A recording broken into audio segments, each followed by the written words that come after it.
Malta's situation was now desperate. In that 6 months, she had been subjected to quite appalling bombing. There had been 157 days of continuous air attack. London's worst was 67. In April alone, 7,000 tons of bombs fell on Malta. And this is about the same as fell on the whole of the United Kingdom in the worst month of the Battle of Britain. The authorities in Malta kept the food stocks under continuous survey. They were continually assessing how long the food would last. Rations were already down to the absolute bare minimum. They couldn't be reduced anymore. And they kept running a target date, the date on which the food would finally run out, and Malta would have no alternative but surrender. The people knew about this. The deputy governor broadcast the situation, the food situation, the stocks, that there was a target date, but he said, I can't tell you what the target date is because that information would be very valuable to the enemy. But I can tell you we have very high hopes that more stores will arrive before that target date is reached. The target date was, in fact, the 7th of September. Back in England, Churchill and the chiefs of staffs were absolutely convinced of the strategic importance of Malta, were determined that a really major effort had to be made to bring it relief.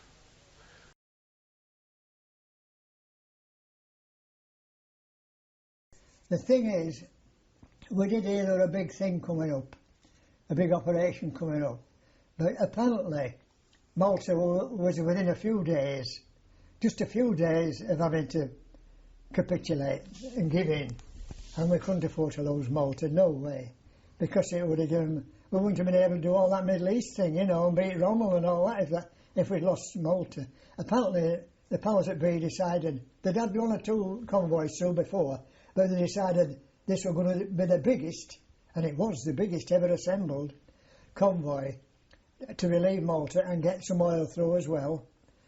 Now, there's films been made and recordings, and BBC, I think, and ITV or somebody's got this thing, and they've shown it. But my recollection, I know it was a great big convoy, and everywhere you look, those ships. If it wasn't, freighters and things like that, it were warships or destroyers or carriers. Everywhere you looked, it was a massive convoy.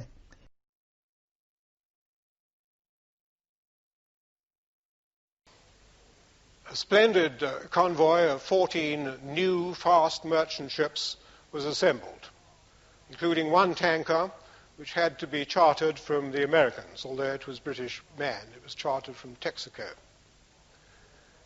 An escort of 3 aircraft carriers, the Victorious, the Indomitable, and the Eagle, 2 battleships, the Nelson and the Rodney, 7 cruisers, and some 30 destroyers was assembled. The destroyers were drawn from the home fleet, from western approaches, and from Force H.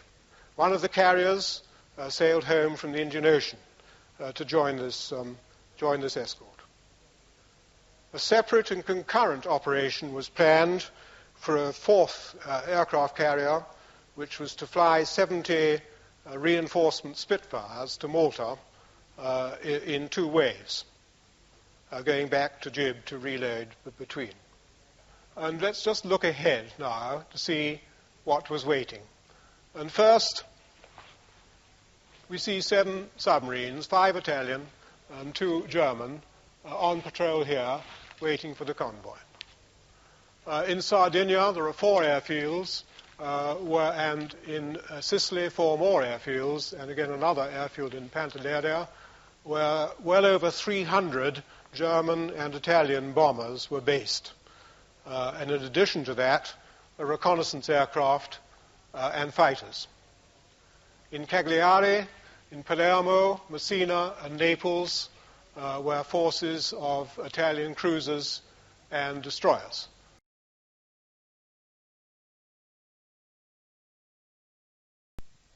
Well, our first operation in Victorious was the notorious Ohio, August 1942, Malta Convoy. This was a 13-ship convoy, which was called a fast convoy, i.e. it was a 16-knot convoy, not 8 and 10, some of the slow Atlantic convoys were. In the middle of the merchantman, we had the tanker Ohio, which had been chartered from an American oil company because it was a very fast, as they went then, turbine tanker. And she was carrying 100-octane fuel intended for the fighter aircraft being used in the defense of Malta from German air raids and Italian air raids. A tremendously dangerous, volatile cargo of fuel on board this ship, and of course it was the center of maximum attention from all air raids that subsequently took place around the convoy. She was the main ship. They were quite determined would not get to Malta.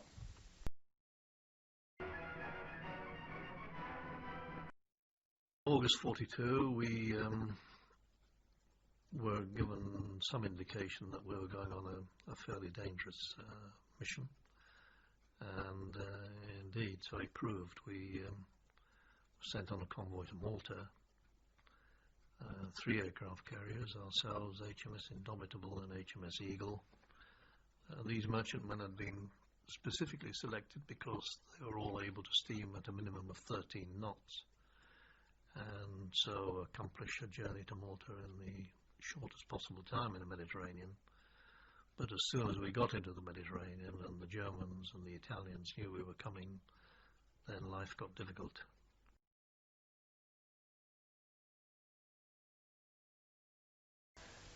The whole convoy lasted 15 days from the time it sailed from the Clyde to the time it arrived in Malta, although the action was packed into the last 5.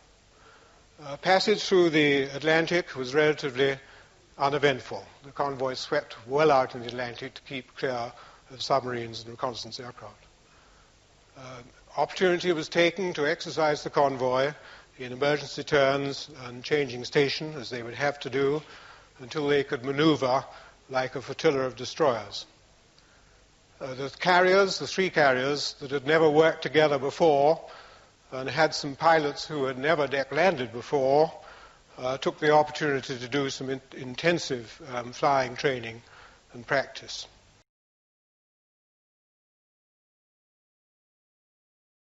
We didn't go straight to Malta, we went out into the Atlantic, where all the escorts met. There was the Nelson, Rodney, and they were going to fire 6-inch guns at an 8,000 yards close fuse. And the Rodney did so to show us. And there on the horizon was a whacking great big, as big as Portland, black smoke, where if any torpedo bombers would have been coming in that way, you know, they'd have been just destroyed by the sheer blast alone. Also, some of the ships, the cruisers, some of them, the 6-inch, were given a new type of shell with they could fire, and it would close range fuse, because it was aircraft then. In those days, it was our biggest enemy. However, we went out, we did operations which we didn't know what they were doing, but we went round in circles, and then the next day we steamed back through the Med with the convoy.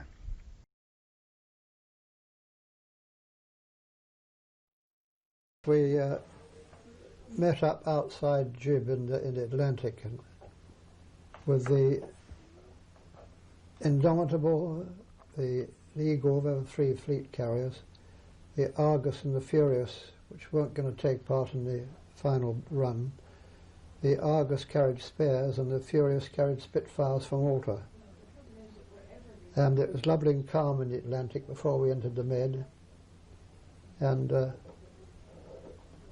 we passed Gibraltar at night, as far as I remember, so that the Germans wouldn't see us, some hope.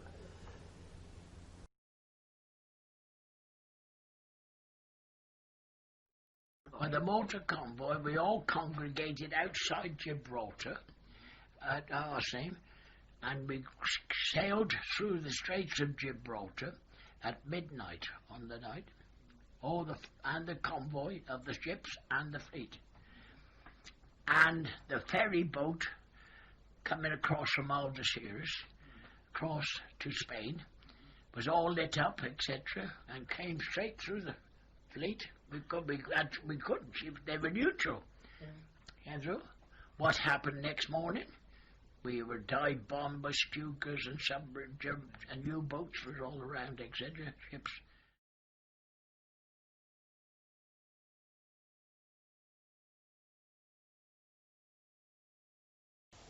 As the convoy approached the Straits of Gibraltar on the nights of the 8th and 9th and the 10th, virtually all the ships slipped into Gibraltar under cover of darkness to top up with fuel. No doubt observers in the unfriendly neutral across the bay in Algeciras noted this increased activity and reported that something big was on.